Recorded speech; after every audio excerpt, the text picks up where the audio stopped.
Welcome to the Sports Resort, your home for all things sports, with your hosts G Money, Tay, Padre T, and Connor. Let's get to it.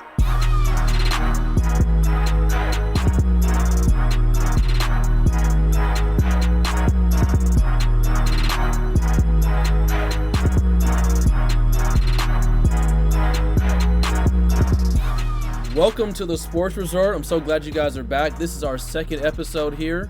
Obviously, if you're listening to us, you enjoyed our first episode, and we have a great show here for you guys today. Unfortunately, our fourth member could not be with us tonight. Connor had to attend to a personal matter. We want to send all of our thoughts and prayers out to him, and we look forward to having him on the show. We can't wait to introduce him to all of you guys. He just unfortunately couldn't make it tonight, and we look forward to having him moving forward. He has a lot of passionate and funny sports takes, so we can't wait to get him going in that aspect. But to kick off this second episode, we figured we'd bring you guys some dynamic duos, and we'll start with what would have been Connor's. It's a duo that's proven as old as time. The Vikings and disappointment. We all know Connor's been a Vikings fan for his whole life, basically. And this man has suffered countless heartbreaks. The Blair Walsh missed kick. The Bounty Gate scandal. The general franchise, the Minnesota Vikings. Just in general. It's sad, but we're here for him. We've started a support group, and I think he's doing much better now. Moving on to my dynamic duo. That's a wonderful dynamic duo for Creed in the group moving forward. But I went with Bill Self and the slew of big men that he's recruited and put to the league through the University of Kansas. Names like Joel Embiid, Thomas Robinson, the Morris twins, who we classify as big men. Doka last season, so hoping McCormick can fill in those steps and everything moving forward. My dynamic duo, of course, my favorite athlete of all time, God rest his soul, Kobe Bean Bryant, and his obviously his famous partner in crime, Shaquille O'Neal, two of the greatest to ever do it. One of the last team to go on a three-peat, winning back in 2000, 2001, and 2002. While some people try to slander Kobe Bryant's legacy, saying that Shaq carried him, they very well indeed were a dynamic duo, as we saw from all three of their playoff runs, where Kobe indeed ran the team in some cases. So, but that was by far my greatest dynamic duo. So I'll follow it up with the actual greatest dynamic duo. The greatest quarterback who's ever lived. Debatable. The greatest head coach that's ever lived. We'll give you that. 6-time Super Bowl champs. 9-time AFC champs. The most wins between a head coach and quarterback all time. White Jesus and the Emperor from Star Wars. Tom Brady and Bill Belichick. You know, it's sad to see him go. This is going to be a weird year. It's been a weird year all around. It's going to be a weird football year seeing those two not linked together on the sidelines. I'm getting emotional just thinking about it. Yeah, I think we're all okay. So I'm fine with those two parting. Perfectly okay with that. Yeah. No issues here from us at all. So we'll start with the weekly news. Top college athletes are threatening to transfer or sit out seasons. For instance, Oklahoma State's Chuba Hubbard tweeted after Mike Gundy wore a controversial shirt that he would not be participating with Oklahoma State athletics until changes were made. And two Mississippi collegians, Mississippi State's Kylan Hill and Ole Miss basketball player Blake Hinson, have made it clear they will not represent the state flag of Mississippi until the Confederate flag is taken off. What do you guys think about these college athletes now? I think it's about time. I think that these players are starting to realize the power that they really have, they truly behold. And there's no better platform really to use than this right here, right now. And I've kind of heard some slander that Kalen Hill's gotten a little bit about. Well, he knew that the Confederate flag was a part of Mississippi State, or was part of the state of Mississippi before he went there. But here's the thing. As an African American in this country, we have been oppressed for so many years. You just kind of go with it, you know? You kind of go with the flow. And I think that we're absolutely tired of it. We have just grown tired of it, and we're speaking out now. Yes, we've known about certain things from the past, but I'm not saying that we've treated it like it's okay. We've just kind of, that's just how it is. And that's not how it should be in a land. We say this is the land of the free, home of the brave. That's not how it should be. We shouldn't just wake up and be like, oh yeah, there's a Confederate flag for the state I'm representing, for the school, university I'm representing. That's not how it should be. And kudos to him for finally stepping up. And he's actually making a change, as we've seen in the last couple days. Legislative has now passed. The state of Mississippi can change their flag, and I'm sitting here waiting for the announcement because it's been a couple days and they haven't done it yet. So I'm waiting on that. Yeah, I think colleges are basically at the mercy of the athletes right now, especially the black athletes. If you want to consider that a horrible term, a horrible outlier, that's okay, but they are. You look at college athletics, especially the money sports being football and basketball, most of those athletes are predominantly black. And before it was kind of seen as a stepping stone. You did your 1 year in college for basketball, you did your 3 in football, and then you jumped to the league and started taking care of your family. But I think a lot of people are, especially on social media, they're more aware of things that are around them. So it's kind of more of if you support me on the field or on the court, it's time for you to take a stand and support me off of it, which I think is well past due. The thing I'm interested about is some of the top recruits looking at HBCUs. That'd be interesting if they follow through with some of those statements. I know Mikey Williams, who's probably going to be, if not the top prospect coming out of that class compared to Bronny James, is looking at an HBCU, which, that's a money play. If you see kids starting to go and going to black colleges and making it out and getting to the league, that's just going to be, it'll set a trend that I think a lot of kids right now in the day and age will want to follow. Yeah, and that's a really good point about them being at the mercy of these athletes, because the guys speaking out on these, everything set aside, these are really, really good players who have basically said, we're now valuing our movement over our draft stock, over what we can accomplish on the field this season. They're making this stand. Chuba Hubbard was arguably the best running back in all of college football last year, would probably definitely be the best college football running back this year. Kylin Hill ran for 1,300 yards and 10 touchdowns in the SEC. And Blake Hinson, who transferred from Ole Miss, was a double-digit point-per-game scorer for them. So these are kids who, they've been making a lot of leeway in their sport. Not only are they now socially active, they're also some of the best players on these teams. And if there's one thing that we've been shown, it's that sports matter. With this absence of sports, people think sports matter. And for fans around Mississippi who heard that some of their better players were going to leave, it might have influenced their opinions on this flag a little bit.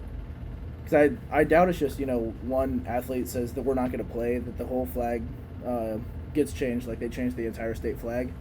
So I think they've definitely created a movement in Mississippi. I think Chuba Hubbard's created a change in Oklahoma State. They're bringing in some sort of institution to help with race relations, just anything socially going on with the athletes. I think they've made real change. And so for these top athletes to speak out, it says more about their character than it does anything else. And I think people will listen to these guys. Yeah, and I think you bring up a great point, how it wasn't just one athlete. It's multiple guys. And then also, big shout out to the SEC as well as the NCAA. Even before, I think Kalen Hill had even announced that he was going to stop playing. They said they would be pulling all championship games from that state. The SEC as well as the NCAA announced that. And I think that, like you said, people are seeing that sports do matter. And I mean, look at all the revenue and things that these kids are bringing in. Most of them African Americans. Like, these are things that you enjoy. You enjoy the things that they do for you on the field, but you don't want to back them up and fight for them off the field. And they're getting tired of it. And I think that was huge that the SEC and the NCAA backed them up on that. And I mean, it doesn't stop there. I mean, I know Mississippi State has the flag, the Confederate flag in theirs, but I mean, there's racism all over the place. So I mean, it doesn't stop with just one state. I mean, this needs to be banned from all over the place. So, but this is a start. We'll take it for sure. Switching gears over to the NBA now, as we await for July the 30th for the NBA to kick back off in its postseason play. One of the superstars in the NBA, Kyrie Irving, has some very interesting things to say about starting the league back up. He said, quote, "I do not support going to Orlando. I'm not with the systematic racism and the bull expletive. I'm willing to, quote, I'm willing to give up everything I have for social reform." Toby, what do you think about that? I like where his head is at, with wanting to spread the word about social injustice and obviously concerns about coronavirus. But they've taken preemptive measures, the NBA has, to make sure these guys can come back coronavirus free. And I don't see how not playing would change a whole lot. I think it just gives you a better platform. I mean, people tend to pay more attention to the sports as they're going on, and you can make a lot of statements while you still play these games. I think Kyrie Irving, one, has been injured all season. So Kyrie Irving wasn't going to go down to Orlando to play anyhow. He just doesn't want to see the rest of the league continue without him, it sounds like.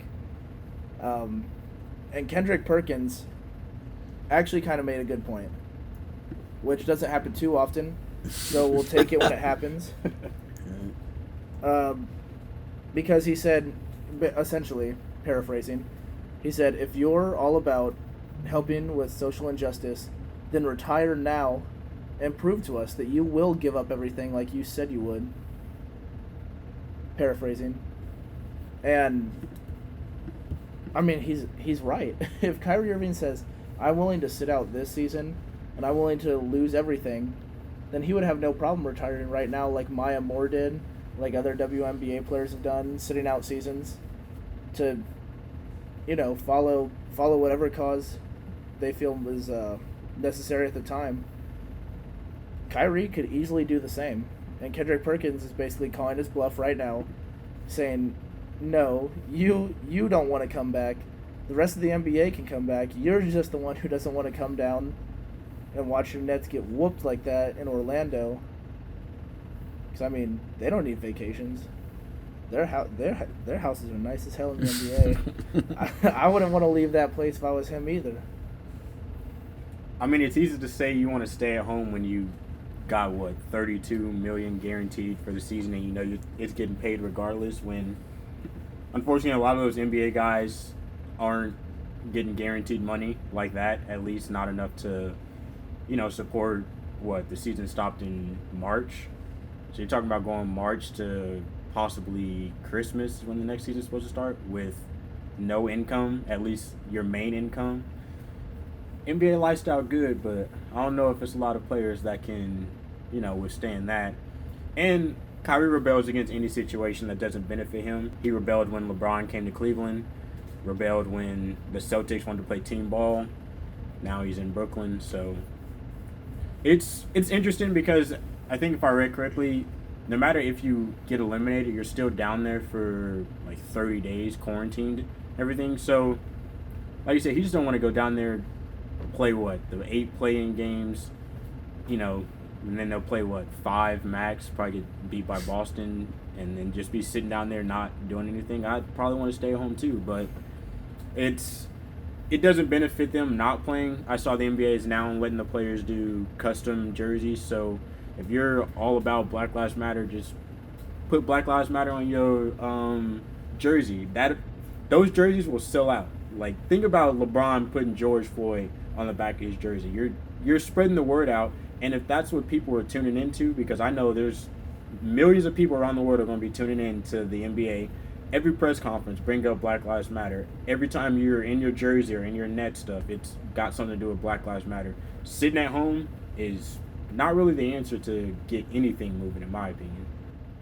Yeah, I do not understand what Kyrie's talking about here. Keep in mind, this is the vice president of the NBPA. He is the vice president of the Players Association, and he's advising them to not play when this is their biggest chance to have the biggest voice. Everybody's going to be tuning in. All, like you said, millions of people are going to be tuning in to this event. So I honestly don't think, I think the exact opposite of him.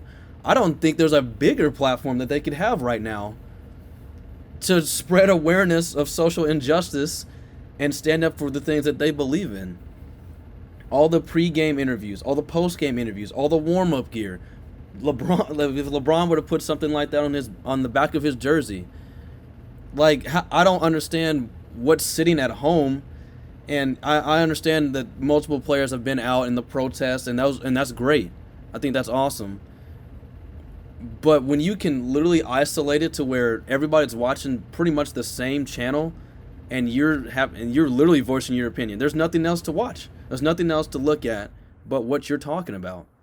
I don't understand. I honestly do believe you guys. I think that he just doesn't want to go down there, and that's fine. You can opt out. Like, he can opt to not go, which is perfectly fine for him. There's several players who have done it. We'll get into that in just a little bit. But there are several players who have opted to not go down to Orlando for personal reasons. And he's more than welcome to join them. I feel like he just doesn't want everybody else to go without him, which I don't understand. If you're not going to play anyway, don't go down there then. Or if you are going to play, go down there, play your best. And you're the one who's supposed to be voicing your opinion. You think that everything that the NBA, I guess, is not doing a great enough job, which if I had to put my money toward it, I think the NBA is doing the best job out of all the sports right now. So I really don't understand what he's talking about here, and I'm really disappointed by his comments, to be honest. This Kyrie Irving thing kind of feels like when you were in college and you had a friend who didn't want to go to the bar, and he's like, no, I'm staying sober tonight. I'm not going to go to this bar. I just don't think it'll be a good time. And then tries to, like, convince all of his friends, hey, let's just stay in, hang out. You're not going to have that much fun at the bar. He's telling everybody else why they shouldn't go. And then when everybody else goes to the bar anyway, he's the one who's got the fear of missing out. He's like, wow, it looks like a lot of fun down there. All these guys are having so much fun while I'm sitting at home watching my own teammates just get pounded up and down the court. It's that fear of missing out. That's what he's got. He didn't get the college experience. He didn't get that out of his system. Do you think if KD was playing, he's all for going to There's Orlando? not a chance in hell he stays at home if KD's playing. But see, KD and these other guys that we're about to talk about, they were very adamant. They said, nope, my health comes first. I'm not going to join this restart before I'm ready. And nobody had a problem with that. And if people are just looking for stuff about KD to have problems with, and they couldn't find one there, why not just come out and say it for real? Nope, I've been hurt all season. I don't want to go down there. Instead of trying to get the whole league not to go, makes no sense. Yeah, I totally in agreement with you. Speaking of some key players who are sitting out, Davis Bertans for the Washington Wizards, power forward. Massive blow to the Wizards. He's been. I joke with you guys all the time. Bradley Beal has absolutely no help. Well, if he did have any help, this was the guy that was giving him some help. Averaging 15.4 points per game, 4.5 rebounds, couple assists, shooting 43.5% from the field to go with 42% from three. After he averaged about 8 points per game last season, a major upcome for this man, and he unfortunately is deciding to sit out, and that's completely in his right, and I respect him for that, but that's a major blow to the Wizards. In addition to that, Trevor Ariza, as well as Avery Bradley of the Lakers, has also decided to sit out, joining their teams in Orlando. You guys have anything about that? I understand it from the Bertans and Ariza perspective, because they're not going anywhere anyway, especially not the Wizards. Like Gannon said, Beal had no help. They weren't good anyway. He didn't want to stay down there for 30 days, get his butt whipped by all the other teams in the East who are clearly going to make the playoffs, then head back home with nothing to show for it. So I'm fine with their reasoning to sit out. The one that I don't really get is Avery Bradley, who starts for the top team in the West. I understand concerns about health with coronavirus and with injury coming back from a restart, unlike anything we've seen before. I understand those concerns about health. You figure if you're a player playing on a team with probably the best chance to win the championship, you'd want to be there to win the championship. So Avery Bradley's the only one that surprises me. I think the other guys are doing exactly what we talked about before. They don't want to stay down there the entire time because they're realistically, they're not playing for a whole lot. Yeah, the Avery Bradley one hurt as a Lakers fan. I think it gives us some options to, pick up a key piece. J.R. Smith, baby. Okay, let's simmer down a little bit. Actually, J.R. Smith wouldn't be a terrible pickup if he can, remember how much time's on the clock and what the score is. Then Goodness. He could probably benefit us. I mean, we'll need a 2-guard to kind of offset things. This may give Alex Caruso some minutes to kind of prove his spot a little more than he already does. Interesting person that I thought the Lakers would probably pick up, DeMarcus Cousins, bring him back. That'd be a healthy DeMarcus Cousins added to JaVale McGee and Dwight Howard would be pretty hard to guard. But yeah, I agree with you. People are sitting out. I mean, I get it's for health reasons, but it comes off as, from the teams, the only person that I agree that is probably out of his mind to sit out would be Avery Bradley. Everyone else just doesn't want to make the trip down there and be stuck. Which, as a teammate, it's kind of a tough pill to swallow. If we battled all season and we the 7th spot, we should take pride in being the 7th spot. And there's been upsets before. Again, you're talking about people coming back from not playing ball in 2 months. I would not be surprised to see some rough games and see some teams squeak out some wins that we didn't think were going to happen. Now, the Wizards got Bradley Beal and the three of us out there, so I don't really see that happening. They got him and her starting that guard. There are some teams that could, sneak it out. In the battle for the 8th spot in the West, you're not seeing none of those people sit out, and they've got some legit players that could sit out. You could see Ja Morant, you could see Zion, who are rookies and very high explosive athletes who haven't done much for 2 months, sit and say, I don't want to risk a career-ending injury. But they going down there to slug it out just like everybody else. So you in the 7th spot, you in the 8th spot, take pride in your season, go out there, get killed. I'd watch. Yeah, for real. And at this point, a lot of these players' checks are getting cut. So you need to be maximizing your play as much as possible. You want to up your money as much as you can. Just to be fair to Avery Bradley, the health concerns weren't necessarily about himself. It was his 8-year-old son. Just so anybody else wasn't aware of that, it is more toward his son, which I still, with no family being allowed to even go down to Orlando, just my personal opinion, I think they would be okay. But I don't have a son, so I can't be in his shoes. But it is a major blow as a Lakers fan to know that he won't be out there, as he was a very, very important part of the team there. European soccer has come back full force. Liverpool has won the English Premier League for the very first time in 30 years. They have they've had a large lead over Manchester City for a majority of this season, as they were officially able to clinch that not too long ago. Currently up on the points, 86-63, a record margin for the biggest win in the English Premier League. Last time they won was in the 89-90 season, before the English Premier League was even named the Premier League. Back then it was just called the Football League First Division. As a Manchester United fan, I can only imagine how you feel about Liverpool taking it over, Toby. Well, as a realistic Manchester United fan, you knew it was going to be one of two teams, and we don't like either of them. So, in this case, I guess the greater of two evils wins out. But deservingly so. For sure. last year they had a historic season and finished second because Manchester City had somehow an even greater season. So, I mean, much deserved. They've been the best team in EPL play all season. And, I mean, what can you really say? A 23-point differential? Like, yeah, I just don't even know what to say. That's just, they're a little bit further ahead than all of us, I guess. Yeah, unreal. On the German side, it's just continued dominance as Bayern Munich won their 8th title in a row now, as they have just taken that league by storm. The last time they did not win was in the 2011-2012 season.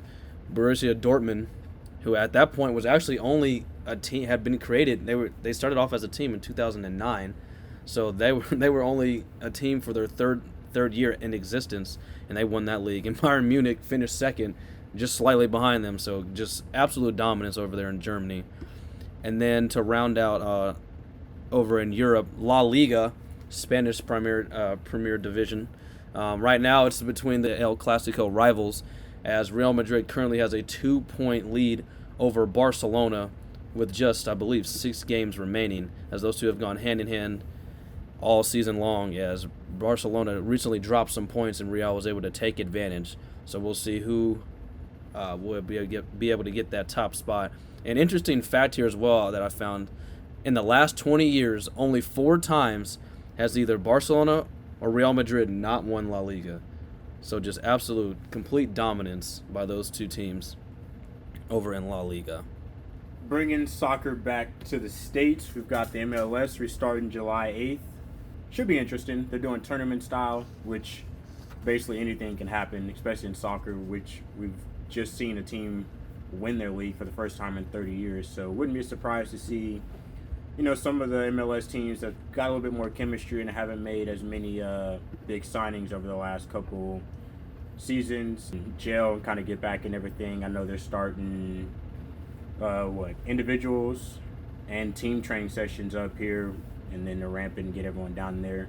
The tournament's 26 match days, beginning with 3 games of pool play, which pool play is basically king in soccer. If you mess that up, you potentially could screw yourself out of a seeding and a lot of things. So it'll be interesting. Each team's going to be playing at least 3 times in Orlando and at the ESPN Sports Complex. So looks like Florida's got a lot of things coming down there, which we're thankful for. Some place to get some good weather and get these sports ramping up a little bit.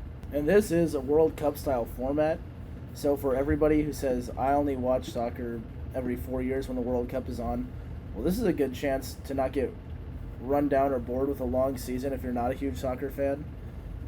Because tournament style, that puts a lot of pressure on every game. It's a lot like the MLB season being shortened. There's a lot of pressure on every game now.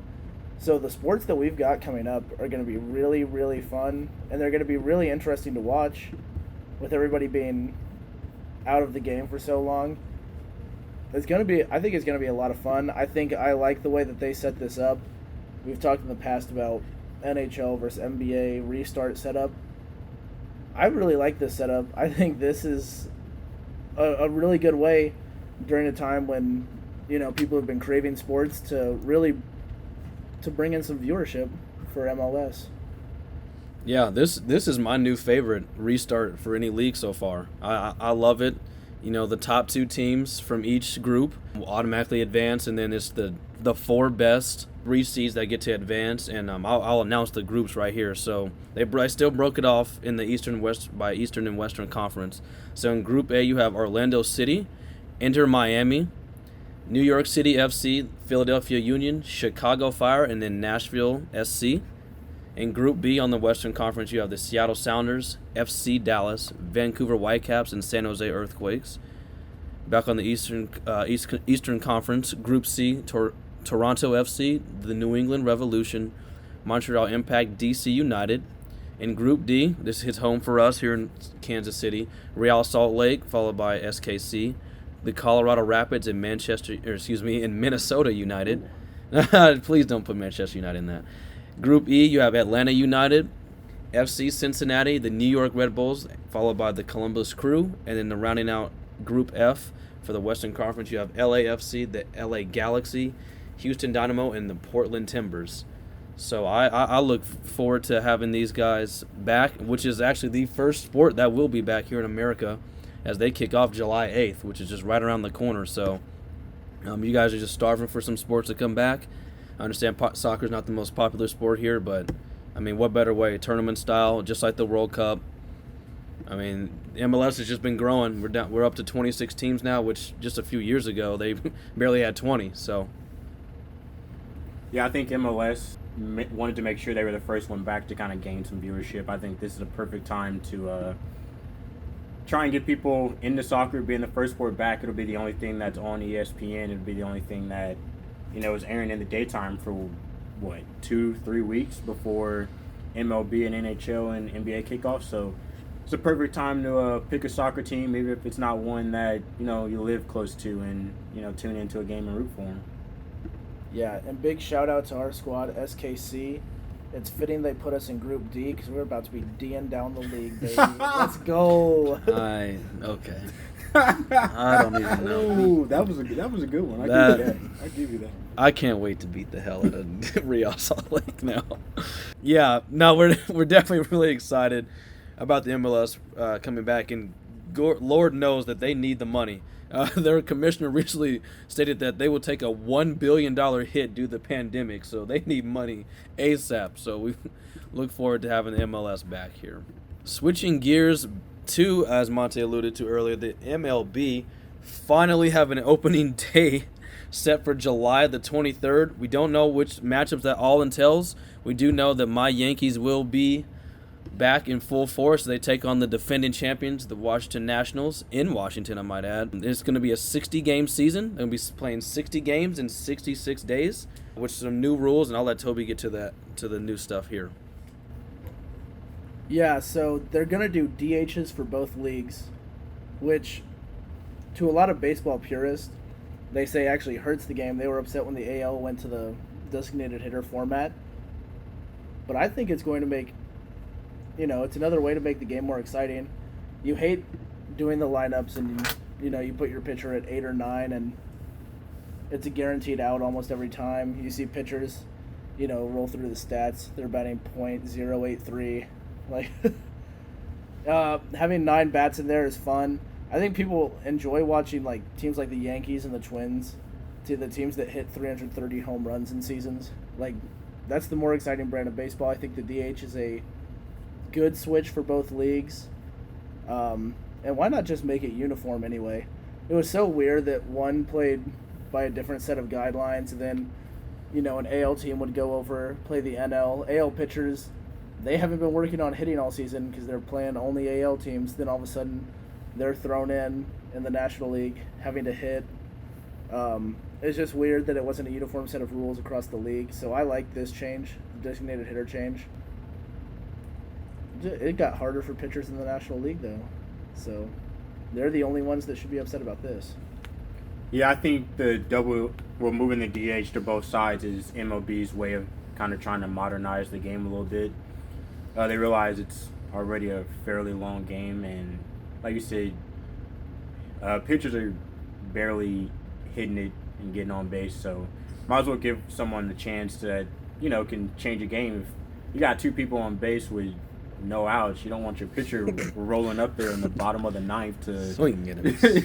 Right, to just, give you basically an automatic out. Why not stick a guy up there who, can get you a double or knock it out the park? You take from being down 2 to up 1. That's a game changer, especially in a 60-game season when you lose 2, 3, 4 games in a row and you look up and you out of the playoffs and you playing for absolutely nothing now. I think benefit some of the smaller market teams who they start hot or get on the hot little route. Hell, the Royals win 5, 6 games in a row, look up and they're sitting second place in the division instead of losing 40 games in a row and selling tickets for $1 at the stadium. So it'll be fun. 60 games makes every game important. I think the MLB will use this and kind of look at how they want to move forward. It'll be a good benchmark to kind of modernize the game a little bit. All I know is Bryce Harper, with all that talking about trying to take pay cuts and everything, he better earn his $400 million starting day one. Oh, he better, boy, he better come with a vengeance. All that talking he's been doing, he better show up for real. One additional thing that they also did add, for all extra innings now, a runner will automatically be put on second base. So that's something that'll be new, integrated with the MLB as well. So that'll make the game probably go by a little bit quicker as well. So that'll be interesting. Think about doing the World Series run for the Royals if we could have stuck Dyson at second base to start off every extra inning. Yeah, I think we would have been back-to-back. We would have won 14 and 15, but that's neither here nor there. But I'm definitely happy to have the MLB back. And with that, they have released some title odds. The top three so far right now, the LA Dodgers at plus 375, followed by the Yankees at 400, followed by the Houston Assholes at 650. So we'll see how that shapes out. They're sleeping on the Rays. The Tampa Bay Rays have been slept on. The MLB is preying on our downfall. Small market teams don't get the love in the MLB. When the Rays win the World Series this year, mark it down right now, when they win the World Series this year, they beat the Yankees in the postseason and then beat the Dodgers in the World Series. Y'all remember it right here. They're sleeping on the Rays. I'm about to go place a bet right now. $10 bet. $5 bet. You can bet me right now $5. We will shake on it right here, right now. Nah, because you're not paying me the odds back if the Rays do win. If you think the Rays being slept on, boy, I'm hibernating. I'm not even worried about the Rays this season. Bad take. In fact, with the rumors about the Yankees cheating and the Astros, who we played last season in the postseason, I'm not sure we weren't completely screwed out of playing the Nationals ourselves. Now that's a bad take. That's a horrible take there, but because the Yankees didn't cheat, but that's neither here nor there. I mean, we don't know that yet. Yeah. Well, speaking of things we don't know what's going to go on with Jamal Adams as he has requested a trade from the New York Jets, and he has a list of 7 teams here that he wouldn't mind playing. Per Adam Schefter, he's considering the Ravens, the Cowboys, the Houston Texans, our very own Kansas City Chiefs, the Philadelphia Eagles, San Francisco 49ers, and the Seattle Seahawks. What do you think he ends up, Toby? Unfortunately, I think he's a Dallas Cowboy. I think that just seems like a likely trade. The Cowboys will probably trade away too much, and the Jets will somehow squander what they're given from the Cowboys, like these two teams do. Jamal Adams will go. He'll be a great safety no matter where he goes, no matter which one of these teams he ends up on. He's obviously going to make them better in the secondary. It just makes sense for it to be the Cowboys, I think. And we'll get to later on why we think that the Cowboys could be a viable trade option for him, just financially and for future purposes. But, yeah, that list of 7 teams, you'd hate to be one of those 7 teams on that list and see another team get him. That's all I'm saying.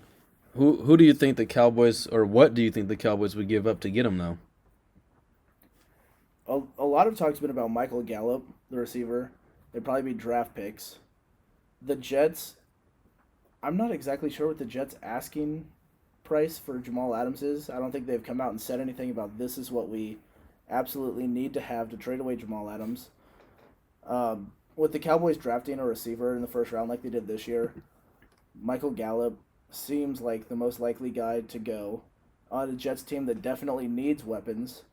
I mean, their best receiver last year was Robbie Anderson, and he's not even on the team anymore. So they need weapons. I think, yeah, Gallup in a first-round pick for Jamal Adams might be a simple trade, but that's one that I could definitely see the Jets playing the trade around with Adams. So I think the Cowboys give up Dak to get Jamal Adams. Oh. Franchise tag Dak, ship him to New York, who will pay him because they're the Jets. They'll pay him. But that means you're shipping off Lev Bell too in order to make room to pay Dak. Because you've seen over the last season, there's hot take. Every other week there's some rumor about Lev Bell being traded. Every other week. whether it's true, whether it's false. He's in the trade talks a lot for that to be your starting running back, who's getting like what 112 million. So Sam Darnold isn't not getting it done, but he also isn't getting it done. And quarterbacks in the NFL, you either getting it done or we looking to replace you at this rate. Dak, not a proven winner, but proven winner, 8-8, consistent 500. But in some divisions, at the NFC, that division could probably get you to the playoffs. So I think, yeah, probably a hot take, but I could see the Cowboys giving up Dak on the franchise tag. Jets figure out how to pay him. They use that money, pay Jamal Adams, trade Lev Bell for a bunch of draft picks and cap space, and call it a day. My team that I think is probably going to end up getting them is unfortunately the Chiefs. Being a Broncos fan, I would absolutely hate that, playing them twice a year. But I think the Chiefs franchise tag Chris Jones, and they're not – look, when they pay Mahomes, they're not going to really have this cap space to go and, sign 6-7 draft picks for the next couple seasons. So I think they give up Chris Jones and a franchise tag and just an ungodly amount of draft picks to get him. Granted, it's for a season. They would have no money to pay him, but I think in order to repeat and Kansas City basically tear the city to the ground, they would do it. So I feel you on the part where the Cowboys, they might actually part ways with Dak. I could see that, especially when he's asking for, and we'll get into it a little bit later, asking for just unholy numbers, turning down what would have made him the highest paid quarterback ever. I just don't think the Jets will give up on Sam Darnold just yet. I don't think that. I mean, this is a team that went 7-9 last year, and he had mono for like 3 weeks. So they win 2-3 of those games that he's out. They're a 9-7 team knocking on the door to go to the playoffs. So I don't think the Jets are quite ready yet to part on Sam Darnold. However, I do think that the Cowboys could use Dak Prescott as a trading piece. Now, Jamal Adams, that's obviously where he wants to go, and I think him announcing that is actually going to hurt him because you're now basically giving out more information for the Jets to keep you hostage. If they know for a fact that you wanted to go to the Dallas Cowboys, they're going to try to drain the Cowboys' assets. We want Michael Gallup. We want a first. We want a second. Matter of fact, heck, just give us Dak Prescott and Zeke. Why don't you? And CeeDee Lamb. Yeah, like they're gonna ask for everything if they know that that's where you want to go, and they know that the Cowboys obviously want him. So I think that he's kind of playing himself by making it so obvious that he wants to go to the Cowboys. I honestly think for this upcoming season, the team that he's going to be playing for is the New York Jets. There's no reason for them to let him go. Why, unless you really believe he's going to be a major problem in the locker room? Why would you give up on a guy who's going to be entering his 4th year in the league, just an unbelievable talent? And the asking price would just be insane that I don't think that any team would ever pay it. I think that the Chiefs are definitely in the running, but here's the thing. I just don't see the Chiefs parting ways with some key players just to have Jamal Adams for a year, because they're not going to be able to pay Jamal Adams in 2 to 3 years. The amount of money that he'll be asking for, all while you're still paying for another high top safety in Tyrann Mathieu. I just don't see how the Chiefs would really work that out contract wise. A team, which is really my same reason for why I don't know if the Ravens will get him. I think that would be a great piece for him. I just don't see how the Ravens will make that work contract-wise, seeing how great they are already in the secondary, paying Earl Thomas top dollar. I don't know how that's going to work. As you know, I support the Eagles. I like it. They have the money for it. I just don't know what they're really willing to give up. I don't know if Howie Roseman really ready to give up a first and a second, maybe another key player just to gain Jamal Adams. So, because you have to keep whoever signs him, going to have to pay him. That's the biggest thing for me. So I think right now for this upcoming season, he's a Jet, and I don't think there's any reason. If I'm the Jets, I wouldn't trade him. Yeah, I think one team that's really interesting on here too is the Seattle Seahawks. They're kind of a team that, when you think Seahawks, you used to think of Legion of Boom, that great secondary, the players that they had. Now when you think of the Seahawks, you basically think of Russell Wilson running around the backfield, trying to make plays to keep this franchise alive. And they're a few pieces away, I feel like, the Seahawks are. But they're a good team with a great quarterback. It'd be interesting to see if he thinks that him and Shaquille Griffin and Trey Flowers and that defensive secondary could work. I know Jamal Adams isn't going to be the one who decides where he goes, but Seattle, I feel like, has assets that they can give up, draft picks they give up. They trade back in the first round every year anyway. This was the first year since like 2011 that they actually stuck with their first round pick and drafted someone. They drafted an inside linebacker. So it's clear they want to get better on defense. They're not afraid to trade draft picks and future assets to get good players right now. I'm not exactly sure what the Seahawks contract situation looks like, but that's a very interesting team to have in the mix, because you got to feel like the 49ers, a tough team to beat, but a beatable team. The Seahawks beat them last year. The Seahawks were 2 inches away from sweeping them. So you had a safety of Jamal Adams caliber, and you never know where that Seahawks team could go. I think that's a very, very interesting team that was on that list.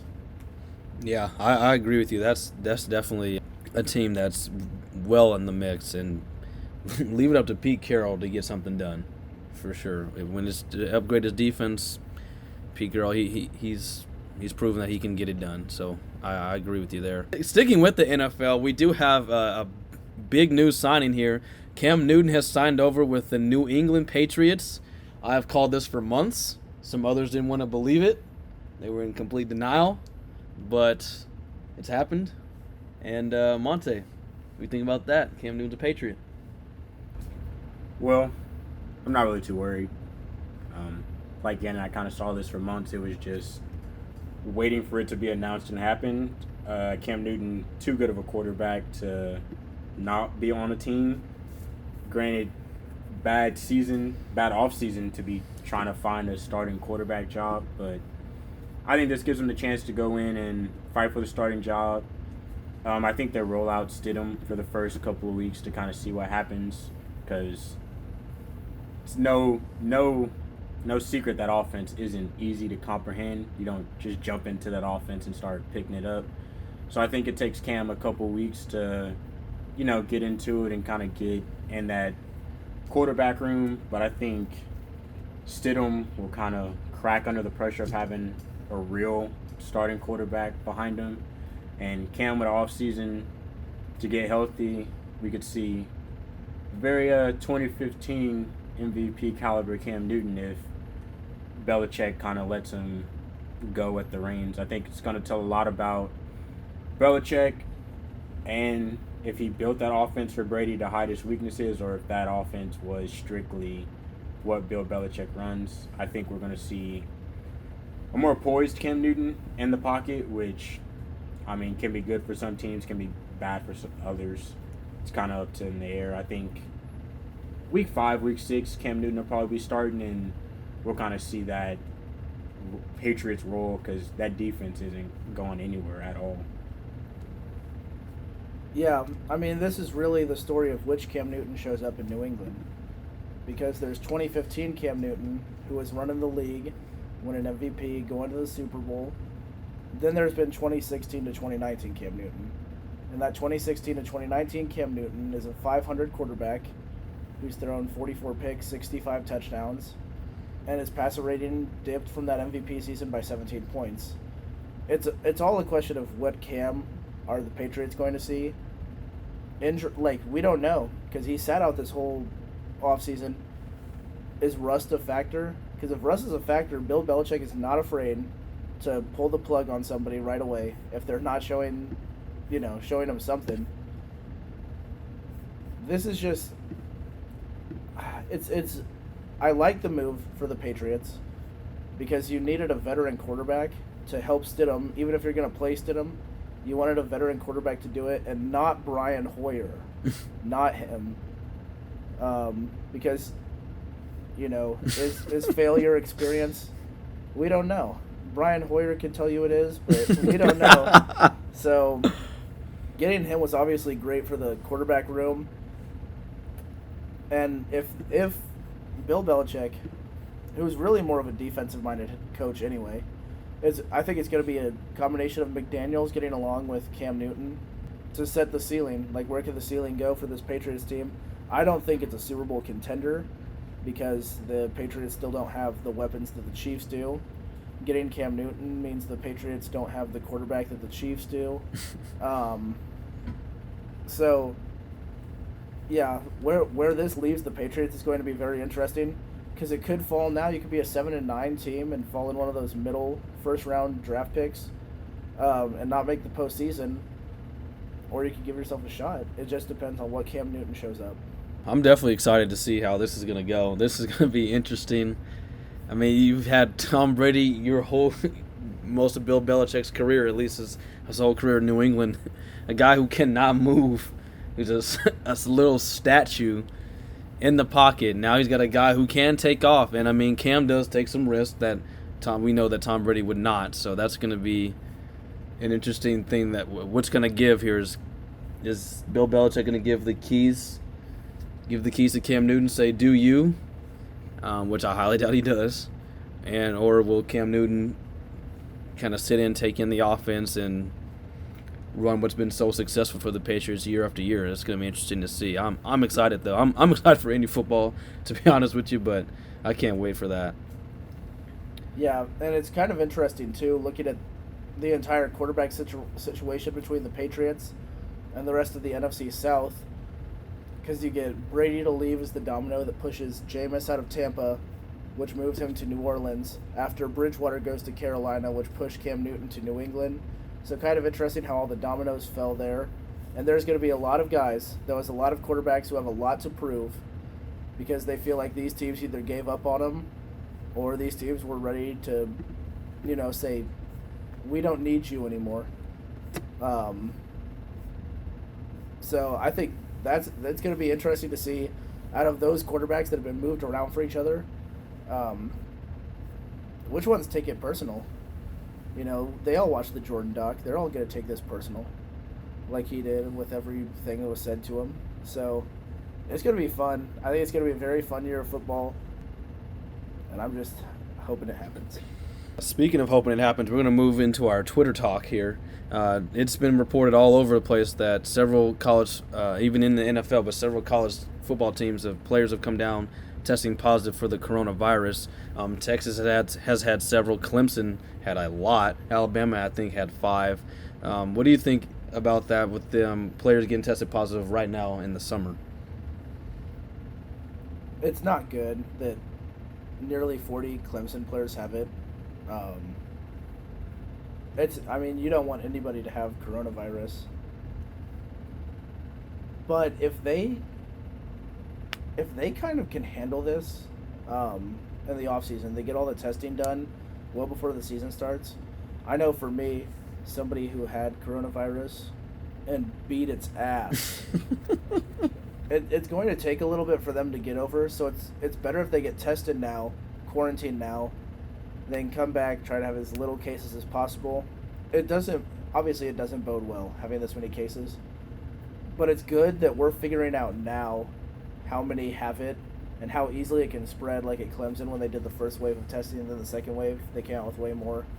It's easy, it's good now to see how easy it is to spread so that they can take preventative measures if the season happens, so that this isn't a problem that goes on for not just this season, but for seasons to come. Yeah, I agree. It's kind of good in a way to get it out the way and get everyone tested and kind of figure out what's going on now. I think the NCAA is finally going to look at the NBA and the professional sports and kind of see how they handle it, because I unfortunately think there'll be at least 1 to 2 players who, during this time of restarting the league, end up coming down with it somehow, some way.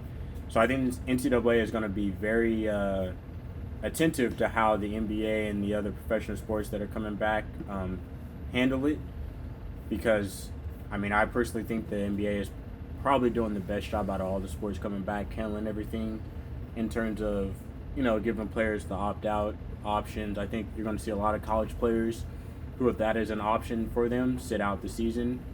Don't want to risk, sitting out, quarantine for 14 days, and then you jump back in, high contact, that's just an injury waiting to happen. I think you'll see some of the top draft picks, guys who, are going to make that life-changing money once their name gets announced. Be a little bit more attentive to the things around them and, take their health into consideration this upcoming season. And for that very reason is why I am extremely concerned. I that is not good. I know it's nice that they're testing and quote unquote getting it out of the way, but I think it would be very disappointing. We still don't know what testing is going to look like in season, and I think it would be a major blow to some teams if some key players were to happen to come down with the virus mid-season and have to miss at minimum 2 games. We're sitting out 14 days. And I think that could be just absolutely detrimental to some teams where in college football you lose 1 game, that's it. Right. Pretty much. In these days, I mean, you lose 1 game, that's your chance at the playoffs over. So I'm concerned for that for some teams who I think can have some really big seasons this upcoming year, not having some key players if they are testing frequently during the season. And you have to think now these guys are testing positive, and they're, as far as I am aware, that they're pretty much quarantined to themselves already with just the team. When they're on a college campus, I know this sounds like a lot of people are going to the virtual classes, but there's still a number of things to do on a college campus that they'll be around so many people and can contract the virus in a number of different ways. I'm just concerned for how it's going to look in the middle of the season. I think to get to the season, they're taking the right precautions. I don't know. Or what if somebody tests positive when they're talking about there's a second wave coming, now a team misses a bowl game, or if an important player has to miss a playoff game, you know what I mean? So I'm concerned, but I want sports back more than anything, so I think they're taking the right precautions now. that's just my thought process. Yeah, I think it really depends on how the NBA and NHL and MLS handle it. Because, of course, those players are going to get tested. So I think it's really going to be a collective unit finally where the NCAA and the professional sports kind of do a little bit more talking compared to what they've done in the past. I think it's good that the pro sports are rolling out first because, I mean, those are your big money. So you look at the NCAA, who is a non-profit, but, a lot of those schools really depend on the revenue that the sports bring in.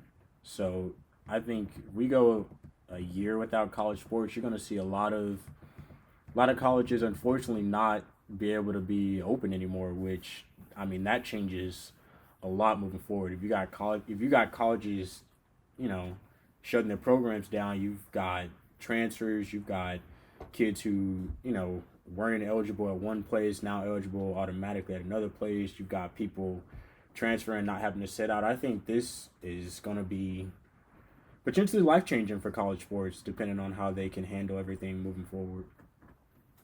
One thing the Yankees aren't immune to is accusations of cheating. Absolutely false. That's why I said accusations. Allegedly. So what we do now. They were caught. Not caught. No.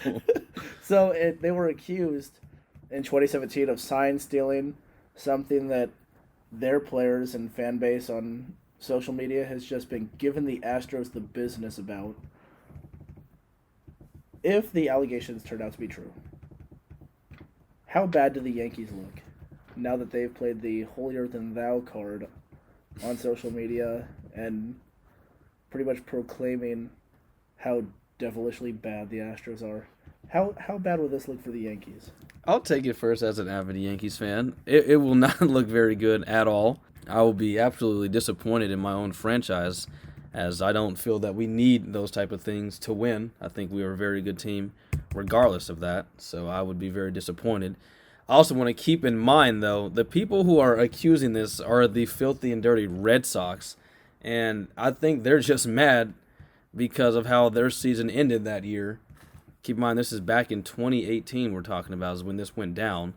The Red Sox, they won the AL East, yet the Yankees were clearly a superior team to them, beating them several times during the regular season and ended up going further into the playoffs, where then they were absolutely cheated by the Houston Astros. That has been confirmed. So, for the Yankees, who obviously they lost that game to the Astros and now have a cheating scandal out against them, do you think that, even if it is proven true, that the Astros still are worse than the Yankees because they won something from this and the Yankees didn't? Or do you think that says more about, well, these teams both cheated, the Astros just have better players and cheaters than the Yankees do? Well, I mean, if you're cheating, you're a cheater. So that's how I would see it. They're both are bad, and I would not condone either one. I think that what would get me is just really what got me about the Astros, which is why I've kept calling them a different name on this show, is because of how unapologetic they were. They were wrong and like knew they were wrong and were found out to be wrong, and they didn't even care. Like they were just like, yeah, we won anyway. So what? And that's what made me so upset with the MLB is like they get to keep their trophy. Players have moved on. They went and cheated, moved on, went about their business. And it's just really how unapologetic they are. I don't know how the Yankees would respond if this came out to be true or they're found it true or whatever. But I just know as a Yankees fan, I would feel a little embarrassed just as a fan to say I root for this team, which I wouldn't stop rooting for them. But I would be embarrassed. So I would hope the players would, given how much has come up when we got cheated against us. But no, there's no they were way worse. I just think that the deed wasn't way worse. I think their attitude toward it was. Yeah, I definitely think the attitude that the Astros had, which was kind of a so what, like we got called, okay, would make it worse. I don't think the MLB helped themselves by giving them basically a slap on the wrist. Like, you keep the World Championship, keep the banner, no asterisks by it, and you pay, $5 million and you give up 2 draft picks? Like, John Sherman, listen, I'll chip into that $5 million if, you want to make something happen for the Royals, because, I mean, I'll do it. I'll cough up $100 to the $5 million. You can keep the draft pick. But if that's all you get for cheating, then why not? I mean, is stealing signs worse than taking steroids? I would argue no. Because on steroids, I don't know what's coming. I just can hit it. And, enhance me a little bit. But if I know what pitch is coming at me, I can go out there and get on base. If I know they're throwing a curveball, I just have to sit on it. And that's just not okay. And these pitchers are losing their jobs. You've got people who got demoted, got cut. Like, their whole livelihood has changed because you knew what pitch was coming in every situation. Yeah, and I've got to agree with you and Gannon vehemently here. The way that the Astros players have remained as unapologetic as they have is a little bit concerning. I mean, Tiger Woods apologized when he was caught cheating. And look, everybody loves Tiger again now. Instead, they went with the Demi Lovato route. They said, sorry, not sorry. Oh. It won't be too long before they've got the heat on the spoons, and they're just, running themselves into the ground. That's how I feel anyway. Yeah. Yeah. And speaking of running themselves into the ground, Dak Prescott's headed that way. As back in May, he turned down what would have been a $175 million over the course of 5 years from the Cowboys, which is roughly $35 million a season, which would have also made him the highest paid quarterback ever. He turned that down instantly, I've been reading about, and he's been seeking north of $45 million in the final year of his new deal that he's seeking from the Cowboys. He has until July the 15th to get a new deal done, until he's become a free agent all over again. He has signed his franchise tag for this upcoming season, so he will be making, I believe it's roughly about $32 or $33 million for this upcoming season, which is by far the most money he's ever been paid by the Cowboys. But seeking north of $45 million. Good thing or bad thing? It's a loaded question because I think it's bad for both sides, but yet it'll work out well for one of the two, because either Dak will get his money, or the Cowboys will be proven right that Dak got his money from. I think Dak's going to get his money either way from somebody. Somebody will pay him,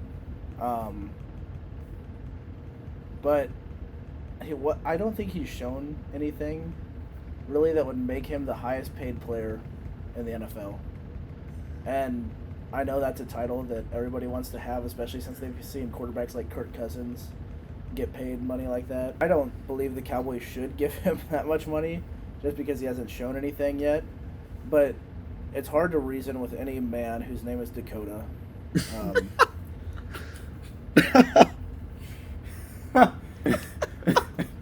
I agree. It's bad both ways. The Cowboys kind of have a number that they're set on, and Dak's representation have the number that they're set on. I think it's just bad timing.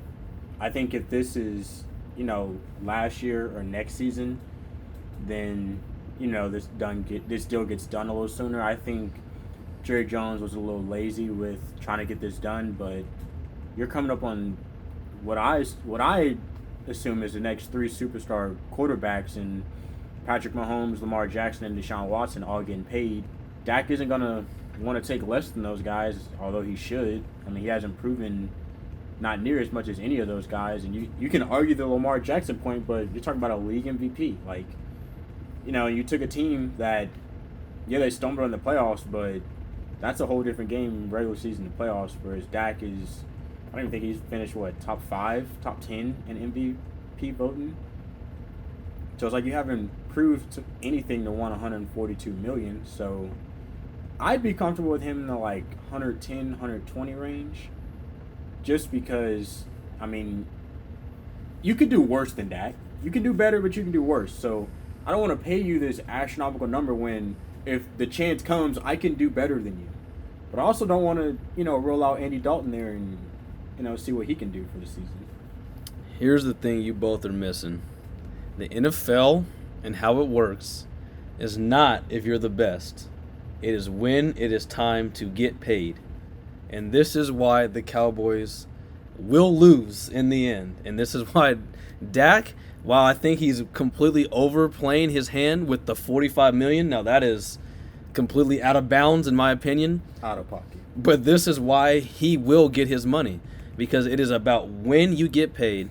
And a man who is a quote-unquote the businessman, as he calls himself, and Jerry Jones, completely screwed this up. How you let a man who's won you 2 NFC East divisions get to the very end of his contract is beyond me, when you pay Tony Romo way more than this, who has done less. And Dak Prescott and his agent know this. If this was Tony Romo, you 100% would have given him this money by now. It wouldn't have even been an argument. And it is Dak Prescott's turn to be paid. And so I cannot fault him for wanting to get paid. First of all, he's, like you said, Deshaun Watson, Lamar Jackson, and Patrick Mahomes are coming. So the Cowboys really don't want those guys to get paid. And then Dak Prescott keeps getting franchise tagged, and now it's time for a new deal. Because he's going to want, when it's your time to get paid, you get paid maybe a cent more than the last guy. But it's going to be a cent more. So one way or another, Dak Prescott will be at some point the highest paid quarterback of all time, until Patrick Mahomes probably signs it for a little bit more than that.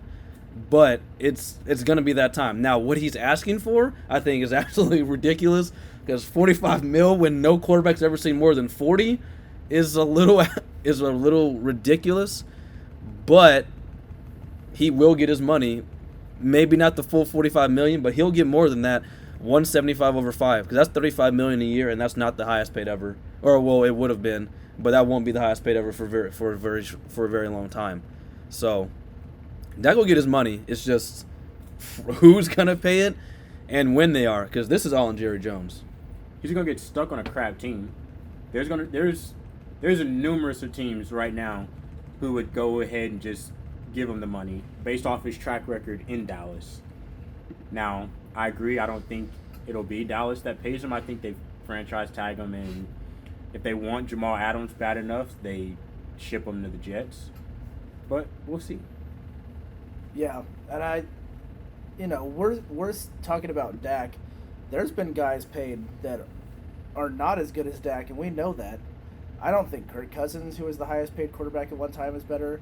Jared Goff got that monster contract, which has screwed the Rams in this free agency. He's not better than Dak. When Matt Stafford got his and he was the highest paid, he was probably in that same sort of range that Dak Prescott is. There's been quarterbacks who haven't been the best, who have gotten paid the most. I don't think Dak's worried about what anybody else will make.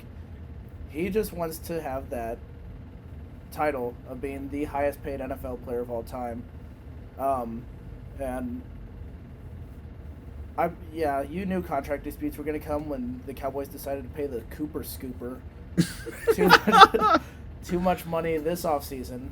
Oh man. Yeah, so, and I really like Dak Prescott. These guys aren't huge fans of him, but I'd like to see Dak Prescott go to a team that values him more than his receiver, who can't compete against some of the better cornerbacks like we saw last year. I'd like to see him go to a team like the Colts, who will pay him. Yes. Just, seeing Dak end up at a place where he can shine, at a place where, they'll pay him, they'll respect him the way that he should be, because, like Gannon said, the Cowboys respected the hell out of Tony Romo. I think that'd be good for Dak. And I think the Cowboys are one of those franchises that are very unapologetic about the way that they deal with players. So I think both parties, just letting his contract run out, not paying him by the 15th, I think they'd both be fine with that in a weird way. They'd be fine with him not getting his money. So yeah, they'll be fine with it till Andy Dalton's out there just slinging it to the other team, and then they're going to be in trouble. So the ginger with the intent to injure the Cowboys record. Oh, I can't wait for that. Yeah, seeing the Cowboys in turmoil excites me.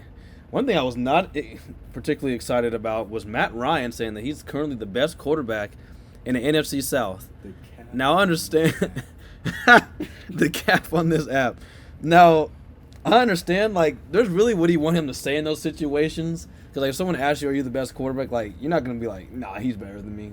But from a realistic standpoint, there's just no way on God's green earth are you better than Tom Brady and Drew Brees. Now, what I was explaining off air, we were talking about this earlier, and what I was saying was future-wise, now, granted, Matt Ryan is 35, but if he wants to play, which a lot of these quarterbacks now are trying to play until they're 40, for the future standpoint, Matt Ryan's in a great spot. Tom Brady's not playing probably more than 2 more years. Drew Brees is gone after this season. And then you have Teddy Bridgewater, who's a good quarterback, but he's not quite on Matt Ryan's level. So moving forward, you look at this division, Matt Ryan for sure is going to be the best quarterback as long as he stays with the Falcons. But present day, in these next 1 to 2 seasons, not a chance. I'm glad that a former MVP himself, Matt Ryan, was able to set the bar so high as to call himself the best of 4 quarterbacks in the league. Not going overboard and calling himself the best quarterback in the entire southeast region of the country or something like that, but just best in his 4-team division. He tried to keep it as realistic as he could. He didn't. But yeah, you've got to have confidence in yourself. Matt Ryan, he's probably a very confident guy. And when you've won an MVP in the NFL before, and you've played in a Super Bowl in the NFL before, you kind of do feel like you've reached, sort of a pinnacle. And you're like, okay, I'm just as good as all these other guys. I remember when I beat all of these other guys. Not Tom Brady. But, yeah, I didn't really have a problem with him saying it. It's just, it'll be one of those things that people will joke about when, he somehow overthrows Julio Jones by 14 yards. They'll just bring this up and he'll have to deal with it on social media, but I think at the end of the day he'll be fine with saying this. I think the other quarterbacks aren't worried about him saying this. It's like that meme of that British guy. He's like, oh scary. oh shiver me timbers. That's probably how Drew and Tom reacted to this one. Oh. They're not worried about it. I'm not worried about it. Let's just see what happens. I think Matt Ryan got too much dip on his chip. Because this is out of pocket. This couldn't be. I mean, you're right. What do you expect him to say? But, like, this is like when your girl asks you if she's fat or not. Like, you know what you want to say, but you can't really say it. Matt Ryan, no, he's the third best quarterback in this division. Only person below him, Teddy Bridgewater, and we ain't see him be a full starter for a season yet. Like, there's no way he looked at this, got that question, and said, yeah, I'm better than all of them. On July 11th, the UFC continues their tremendous summer of events. Fight Island will debut with 3 title fights. The welterweight, featherweight, and bantamweight title all on the line that night. We're getting really close to the date. They had a great event this weekend. And for a sport that's been taking advantage of every other sport not existing for the most part right now, how excited are you guys for these fights? Like, again, this is the only sport you're going to have until the MLS comes back. Would you pay a pay-per-view to see these fights?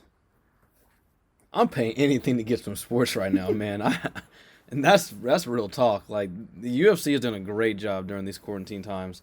I love what they've done so far, and I'm excited for it. July 11th, I mean, MLS kicks off on the 8th. Then you got UFC on the 11th. Then it's hockey and the NBA right after that, as well as the MLB. So, I think that UFC's done a great job, and I look forward to these guys. I mean, just title fight mania all over the place. I love it. UFC has definitely won quarantine. Fight cards have just been absolutely stellar. I'm sure they've gained plenty of fans that were only watching some of the bigger name fights. Like, I mean, I'd argue none of these guys on this next fight card are the bigger draws. So they've got a chance to jump out, get some of the younger talent, some of the not well as known guys out, and I mean, ultimately, they're doing a great job putting fights together. Got to applaud Dana White and that organization for, stepping in and they're making the most of the opportunity. The only sport I thought they would have had to compete with was baseball, and we saw how that worked out. So UFC definitely capitalized on it. And like Anna said, yeah, any sports can just basically have my money at this point. Yeah, and you can really tell that this is a sport that's growing in popularity by the card because you've got other athletes tweeting about this, watching it, and they're not worried about paying it. But like for guys like myself that aren't making a whole lot of money, even I'm invested in trying to find ways to like watch fights like this. The pay-per-view system was always sort of a hindrance to me watching some of these fights like boxing and UFC and all that. It was always sort of a hindrance. But yeah, with no sports and them trying to put together as many like great fights as they can, they're going to catch a lot of people like just wanting to watch anything. And I think they're going to make buku bucks during this. I bet they already have, but they will make a lot of money on these July 11th fights. I just hope they live up to expectations. So as we count down the final minutes of our second ever episode, appreciate you guys sticking with us this far. What are your final thoughts, Monte? That I'm happy as hell it's July. Well, almost July. Because we've been waiting for a very long time for sports to get started and ramped up. The NBA set out their schedule with Lakers-Clippers tipping off on opening night of the restarted season. The NHL hasn't released their full schedule yet, but it's July. We waited all this damn time, and now sports are on the brink. So if Corona would like to chill out for a little bit so we could have these sports, I would greatly appreciate it. No, I kind of piggyback off Monte. Just I'm excited. I'm so ready to get back to watching sports. I've been watching just European soccer. It's pretty much that's all I've been on. So that and UFC. So I can't wait to get back to that. Can't wait for all the sports to come back in full force. And what's going to be really cool is if the NFL and college football can find a way, all these sports will be on kind of at the same time. It's almost like it's going to be too many sports, if that's possible, at one time. Yeah, I can't be any more excited for them to just start something up. One of these big team sports that you're used to watching during these times. Like right now would have been maybe the ending of the finals the NBA Finals. It's a lot different not watching it because a lot of my favorite memories, especially with this group, have come during NBA Finals and watching those with friends. So it's going to be different, but it's going to be fun, and it sets up a really, really, really exciting future for sports once we can get this damn virus to go away. Well, we want to thank you guys for tuning into our second ever episode. Thank you for sticking with us, and we will be putting a third one out pretty soon after the 4th of July weekend, so I hope you guys stay safe for the holidays and enjoy the 4th. This is a time that we all still need to continue to come together as a country, and what better way to celebrate that than the Independence Day of this great country. So one last thing too, be on the lookout for our gaming channel. We've been a little behind the ball on that, but I'll put a link in the description below. Get ready to look at that because we will be starting up on that with our Madden and 2K League, so stay tuned.